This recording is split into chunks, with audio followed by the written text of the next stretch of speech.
जय Hind to all. आज की इस वीडियो में हम नायक जदुनाथ सिंह जी के बारे में पढ़ेंगे और देखेंगे कि उन्होंने कौन सी लड़ाई लड़ी जिसके कारण उनको परमवीर चक्र मिला। तो आइए मेरे साथ और देखते हैं कि नायक जदुनाथ सिंह जी द्वारा वह कौन सी वीरता की लड़ाई लड़ी गई थी जिसकी वजह से उनको परमवीर चक्र से नवाजा गया।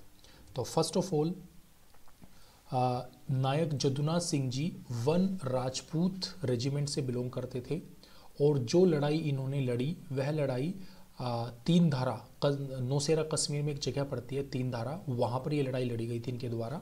6 फरवरी 1948 को उन्होंने ये लड़ाई लड़ी और इस लड़ाई में जिस वीरता से इन्होंने दुश्मन को हराया जिसके कारण इनको परमवीर चक्र मिला।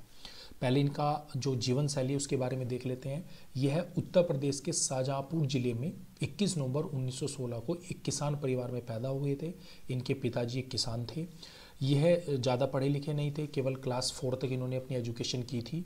उसके बाद ये कुश्ती चैंपियन थे और अपने गांव में एक अच्छा व्यवहार, अच्छा चरित्र होने के कारण इनको हनुमान भक्त के नाम से जानते थे तथा यह बाल ब्रह्मचारी थे और इन्होंने कभी शादी ना करने की कसम खाई थी।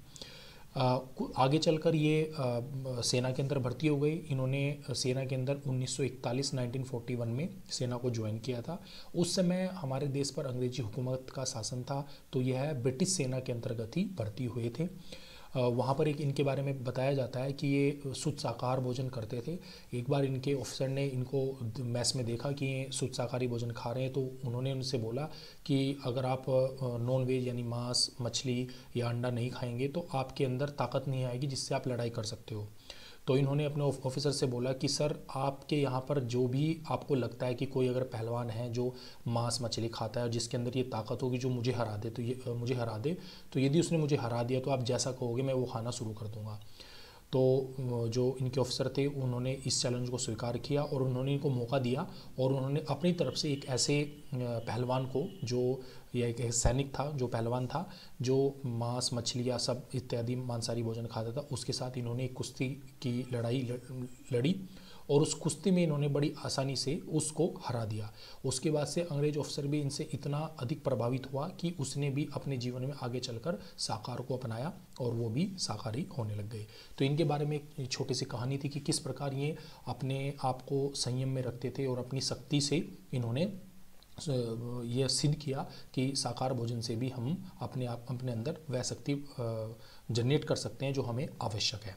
अब इनके हम उस लड़ाई के बारे में बात करते हैं कि कैसे और किस वजह से इनको परमवीर चक्र मिला। तो सबसे पहले जैसे हम जानते हैं कि अक्टूबर 1947 और अगस्त 1947 में जब हमारा देश आज़ाद हुआ तो हमारी पाकिस्तान के साथ लड़ाई थी और पाकिस्तान की हमेशा से ही मंशा रही है कि वह जम्मू कश्मीर को हमसे छीन ले। तो उसी लड़ाई के एक अनुक्रम में अक्टूबर 1947 में जम्मू और कश्मीर में पाकिस्तानी हमलावरों के हमले के बाद सरकार ने घुसपैठियों को सीमा पार खदेड़ने के लिए सेना को निर्देश दिया। आदेश था कि जम्मू कश्मीर के नौशेरा सेक्टर के झांगर एक जगह का नाम है, नौशेरा सेक्टर के आसपास में पड़ती है जम्मू कश्मीर में नवंबर के मध्य तक अपना बेस बनाया जाए। लेकिन इस काम के लिए 50वीं पैरा ब्रिगेड, जिसमें राजपूत रेजिमेंट भी शामिल थी, को नौशेरा को सुरक्षित करने और झांगर में एक बेस स्थापित करने का आदेश दिया गया। लेकिन खराब मौसम का फ़ायदा उठाते हुए हमसे पहले झांगर के अंदर पाकिस्तानियों ने अपना कब्जा कर लिया। इसके कारण उस समय 24 दिसंबर 1947 में उन्हें मीरपुर और पुंछ के बीच में उन्होंने संचार लाइन को ठप कर दिया। ये जो मीरपुर है ये इस समय आपके जो आज़ाद कश्मीर के नाम से पाकिस्तान बोलता है, ये उस रीजन का एरिया है और पुंछ जो अभी हमारे इंडिया वाले जम्मू कश्मीर में आता है ये वो वाला एरिया। तो वहाँ पर जो संचार लाइन थी वो उन्होंने बिल्कुल बंद कर दी, चूँकि उन्होंने उस पर नियंत्रण कर लिया था। तो अब हमारे सैनिकों को, और वो धीरे धीरे नौशेरा सेक्टर जम्मू कश्मीर की तरफ बढ़ना उन्होंने स्टार्ट कर दिया। इसमें कुछ घुसपैठिए थे, कुछ पाकिस्तान के सोल्जर्स थे, तो सभी लोग मिलके ये चाहते थे कि किसी भी तरह हम जम्मू तक पहुंच जाएं और जम्मू तक अपना एरिया को कवर कर लें।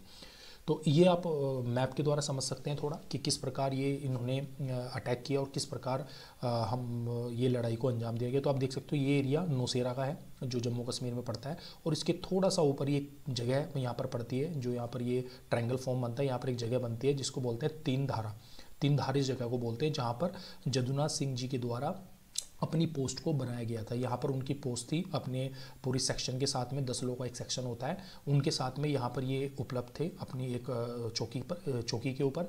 और यहाँ से थोड़ी सी दूर आपकी एक जगह थी झांगर, ये यहाँ पर आप देख सकते हैं लगभग नौसेरा से 21 किलोमीटर इसकी डिस्टेंस है झांगर ही यहाँ पर जगह थी। यहाँ तक सभी घुसपैठिए आ चुके थे, चूँकि पहले हमारी भारतीय सेना चाहती थी कि इस एरिया में वह अपना बेस बनाए, पर जैसे अभी मैंने बताया कि खराब मौसम होने के कारण हम यहाँ पर नहीं पहुँच सके। लेकिन चूँकि इस पूरे एरिया में पहले से ही कबीलाई और घुसपैठी आकर बैठे हुए थे, तो उन्होंने इस एरिया को अपने कब्जे में ले लिया, जिस वजह से उन्होंने ये मीरपुर सिटी और इधर पुंछ तक जाने वाली सभी संचार लाइनों को ठप कर दिया और इस एरिया पर पूरा अपना कब्जा ले लिया।